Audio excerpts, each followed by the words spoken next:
चरणामृत से संबंधित एक पौराणिक गाथा काफी प्रसिद्ध है, जो हमें श्री कृष्ण एवं राधा जी के अटूट प्रेम की याद दिलाती है।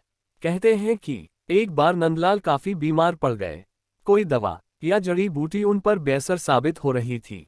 तभी श्री कृष्ण ने स्वयं ही गोपियों से एक ऐसा उपाय करने को कहा, जिसे सुन गोपियां दुविधा में पड़ गईं। दरअसल श्री कृष्ण ने गोपियों से उन्हें चरणामृत पिलाने को कहा। उनका मानना था कि उनके परम भक्त या फिर जो उनसे अति प्रेम करता है तथा उनकी चिंता करता है, यदि उसके पांव को धोने के लिए इस्तेमाल हुए जल को वे ग्रहण कर ले तो वे निश्चित ही ठीक हो जाएंगे। लेकिन दूसरी ओर गोपियां और भी चिंता में पड़ गईं। श्री कृष्ण उन सभी गोपियों के लिए बेहद महत्वपूर्ण थे, वे सभी उनकी परम भक्त थीं, लेकिन उन्हें इस उपाय के निष्फल होने की चिंता सता रही थी।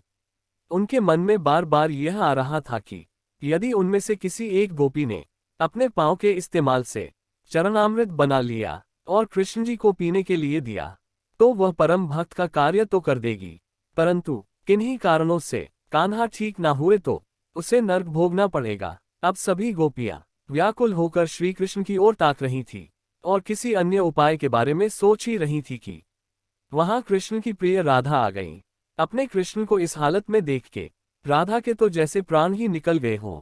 जब गोपियों ने कृष्ण द्वारा बताया गया उपाय राधा को बताया तो राधा ने एक क्षण भी व्यर्थ करना उचित ना समझा और जल्द ही स्वयं के पांव धोकर चरणामृत तैयार कर श्री कृष्ण को पिलाने के लिए आगे बढ़ी। राधा जानती थी कि वे क्या कर रही हैं। जो बात अन्य गोपियों के लिए भय का कारण थी, ठीक वही भय राधा को भी मन में था। लेकिन कृष्ण को वापस स्वस्थ करने के लिए वह नर्क में चले जाने को भी तैयार थी। आखिरकार कान्हा ने चरणामृत ग्रहण किया और देखते ही देखते वे ठीक हो गए, क्योंकि वह राधा ही थीं, जिनके प्यार एवं सच्ची निष्ठा से कृष्ण जी तुरंत स्वस्थ हो गए। अपने कृष्ण को निरोग देखने के लिए राधा जी ने एक बार भी स्वयं के भविष्य की चिंता ना की और वही किया जो उनका धर्म था।